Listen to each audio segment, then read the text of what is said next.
Today, we're going to be talking about how Asians are going to rule cricket for the next 1,000 years. India versus South Africa, absolute whitewash. And Pakistan have just beaten England in a bit of a thriller. So what we're going to talk about first is the India game, because the star of the show was my boy and probably a big fan of the podcast, Arshdeep Singh, who, if I just get... Friend of the show. Yeah, I mean, I'm friends with him. I don't know if he knows that he's friends with me yet, but I'm sure that'll come with time. But yeah, within what was it? Within 2.3 overs, South Africa were 9 for 5, or 5 for 9 if you're Australian. But because we're correct, it's 9 for 5. It was. I think there were only 4 down. I'll be honest. No, 2.3 overs. Tristan. Oh, yeah. 9 for 5. They lost their other wicket in the third over. Yeah. So I mean, they were 8 for 4 at the end of the third. Yeah, second. It was ridiculous. Absolutely ridiculous. Yeah. So, like I say, Arshdeep Singh taking the wickets of Quinton de Kock, Riley Rousseau, and David Miller for the total of 1 run between the three of them. It was insane. It must have been a very bowler-friendly track. But what did you think of India's bowling just in that power play? I mean, we're purely looking at stats here because, unfortunately, because we're based in the UK, we are not able to actually see the games. They're not televised here, the India-South Africa series. So we're struggling. We're having to take all the information off ESPN Cricinfo. So thankfully, we have that with us. But I mean, just looking at Arshdeep Singh, like, that's 3 big wickets. Like, they're all top level scalps, and to take all 3, I mean, he went for 3 for 32 in the whole innings, and after his first over, he was 3 for 7. So I mean, he did okay. He went for a few runs in his other 3 overs, but he was the impact player. Like, when you knock over 3 big players like that in 1 over, it's going to put you in a very good stead to win that match. Deepak Chahar ably helped him with his other 2 on the other end to get rid of Bavuma and Tristan Stubbs. But yeah, it was just a great opening pair from the 2 of them. We can definitely see that Chennai missed out on Deepak Chahar last year. If it wasn't for Deepak Chahar's quadricep tear, then it could have been a very different story for the Chennai Super Kings. But, you know, it doesn't matter. We move. I'm over it. I promise. I remember when you said you'd never talk about that again. Yeah, but it's relevant. Aidan Markram was potentially a hero of the piece for scoring some runs from that top 4 until he finally fell to Harshal Patel. But yeah, no, it was just a really good all-round performance from that Indian team. I mean, Keshav Maharaj came out and scored 41 off 35.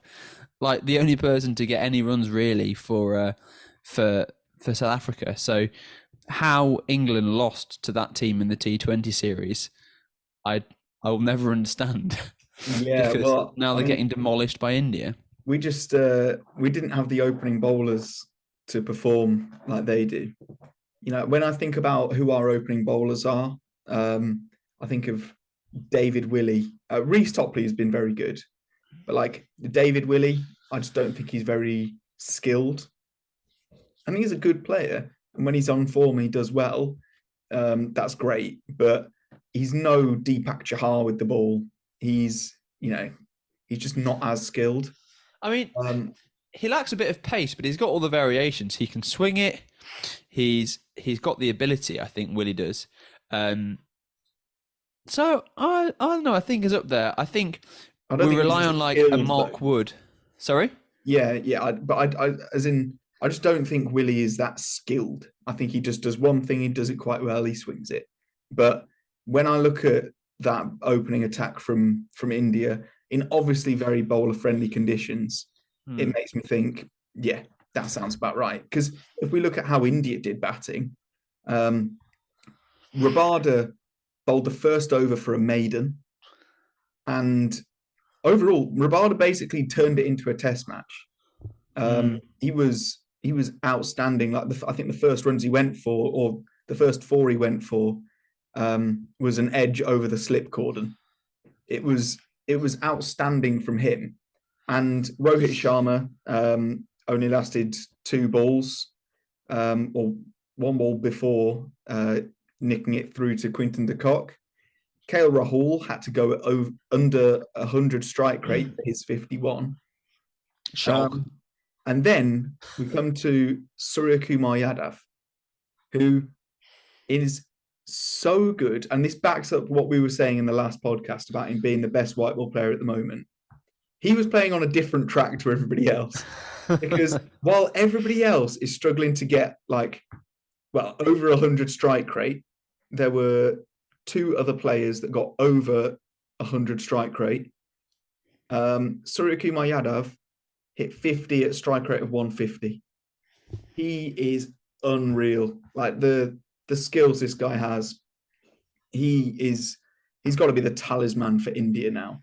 And the fact that he's 30 something, like he's not a young bloke, he's 32. Where has he been all these years? I mean, he's been playing with injury, I think he has, but we've always known that he's had quality. Like, we've seen him in the IPL for years and years and years. He's played on the international stage, but I think he's just struggled. First of all, it's difficult to break into that India team. I mean, in T20 internationals, right, he averages 39. In T20Is, he averages 39 at a strike rate of 173. Oh my! That's his stats for all T20Is. Like, I don't think there's another player who is up there with that level of strike rate. To be honest, I think he's the 3rd highest in career strike rates. He is. But the other people that are above him play for Belgium, Hungary, and Romania. So that, that sounds about right. Yeah, shows the level that we have there. But yeah, he's just that incredible A-star factor, and I think for years and years and years he's been struggling with that with injury. But he should 100% now be nailed onto every one of India's first 11s for anything white ball. Like, he just adds that much. King Kohli didn't really have it with the bat today. He's done okay in the series. He's still back in form, I'd say. But yeah, definitely the Sky show today. Yeah, absolutely. Shall we move on to Pakistan versus England?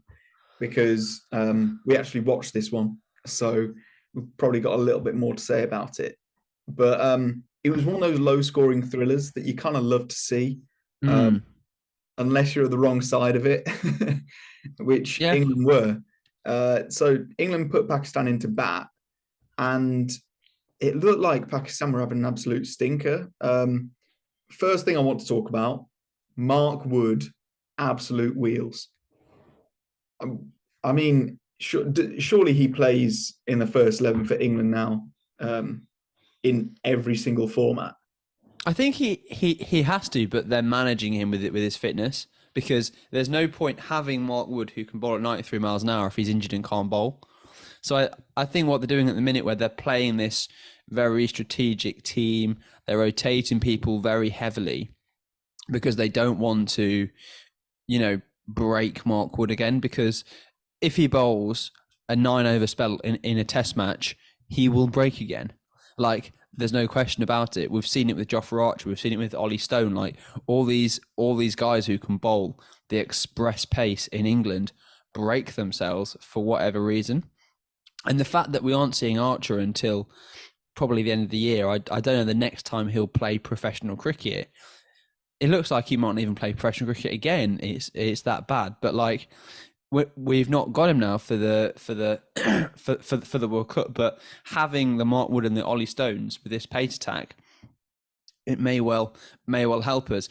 We mentioned David Willey earlier. I want to touch on him. I don't think he makes it into our World Cup squad, because I think Sam Curran does his job, but a bit better. I think Yeah. Reece Topley does his job, but a bit better. I think Willie's getting some game time now. Look, he's not a bad player. He's a really good player, but the issue is we have that trouble now with our selection where we've got too many players to fill that job. England's love of Chris Jordan will mean that he'll play in the World Cup, Do you which think you can just for see me, James's face about it. But I just can't see England leaving him out. Oh no, see, for me, right, off the top of my head, this is what England's 11 is going to look like. It's going to be Hales and Butler opening. It's going to be Milan at 3, Livingston 4, Brook 5, Moeen 6, or Stoke 6, Moeen 7, and then Sam Curran 8, and then 9, 10, 11 will be Rashid, Topley, and Wood. Yeah, but I just Where don't do think you that's fit going to Jordan? happen. I don't think that's going to happen because Sam Curran will lose out to Chris Jordan. Oh Livingston won't. no. Livingston won't bat 4. Ben Stokes will bat 4. Like I can say for sure now that one of the guys that you've just said, be it Harry Brook, be it, it's just not gonna like Livingston will probably bat as a finisher at number 7. Like that's the truth of the matter because Ben Stokes will probably come in at that number 4 spot. That's just how it's going to be. Like we freed up some spots in the batting order by not selecting Jason Roy and not having Owen Morgan. Like that allows us to play those more X factor players in there. But England have this thing at the minute with Chris Jordan where they see him as this insanely good T20 bowler because he can bowl a few Yorkers. But I agree with you. I'd rather him not. I'd rather have Chris Wokes who's a magician with the ball than a Chris Jordan who will try and nail a Yorker and bowl a full toss and get hit for a 6. Well, you know what? Let's talk about Chris Wokes' performance because this is the first time we've seen him in a game since the Caribbean, so like March or February or something. So he's come back from injury, obviously. So bear that in mind. But he bowled 4 overs, went for 30 runs, and took 1 wicket, which was Ralph. I don't think it was a great performance from Wokes, to be honest, and it was a shame from him because he's usually like if there's swing to be had, he will generally swing it, and he can be quite a good power play bowler.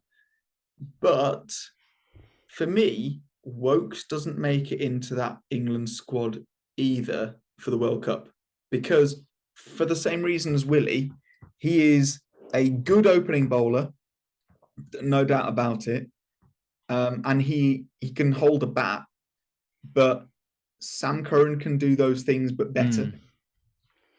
And I think I would have Wokes in a test side far more readily in England than I would Sam Curran or David Willey. But it's just the speed at which Sam Curran can bat and the skill that he has opening the bowling and also death overs.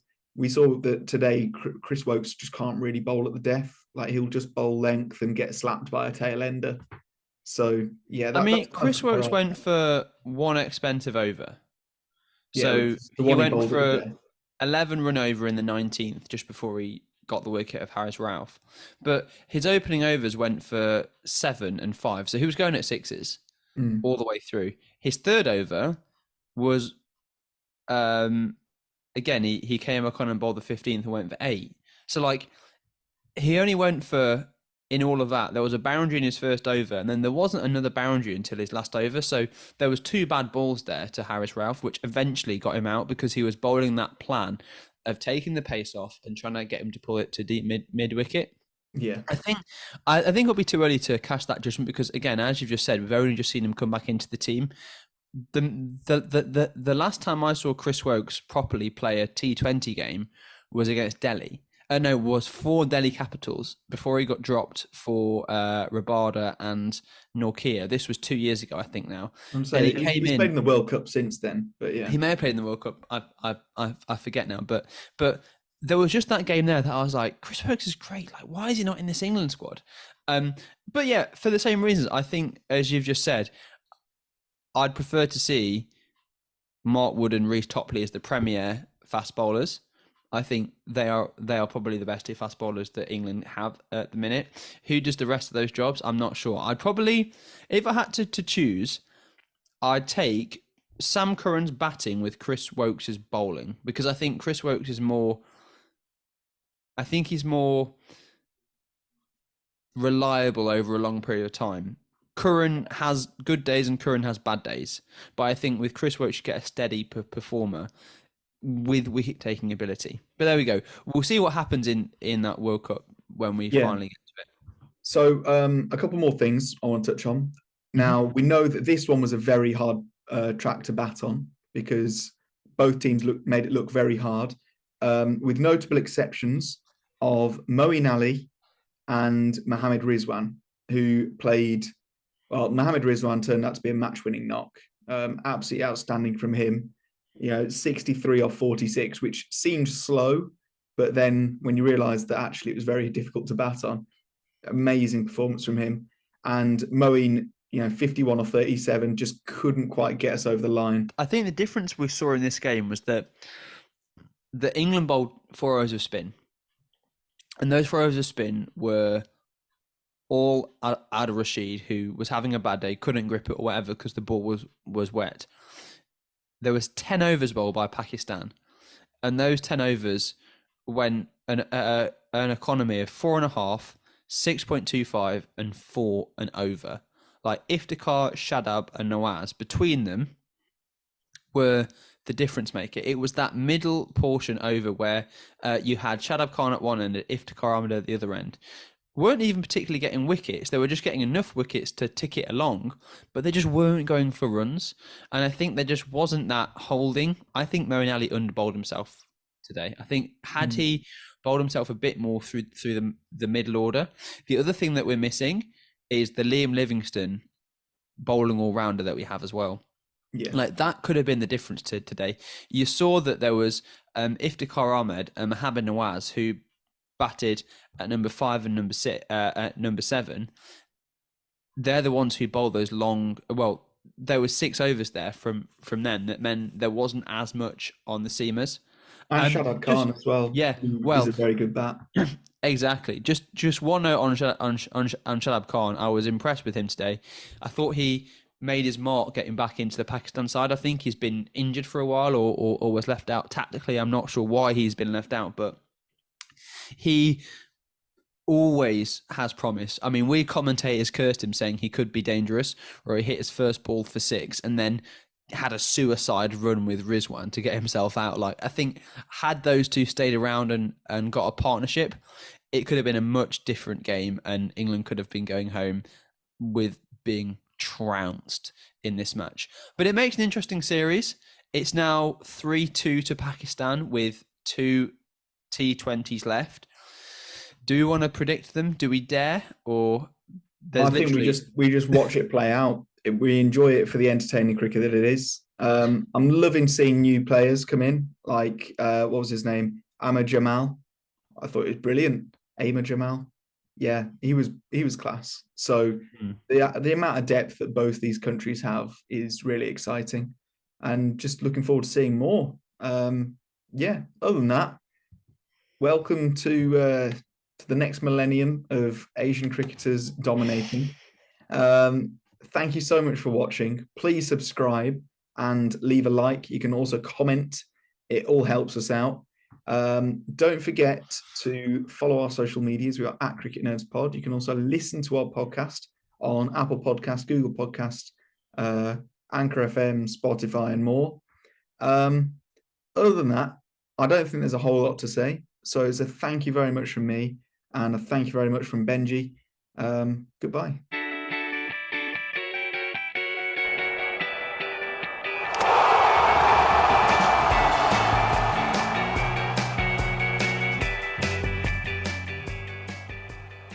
Do you want to hear a random fact before we end? Yeah, go on. Aaron Finch is still 5th on the T20I's batting rankings. What's going on there?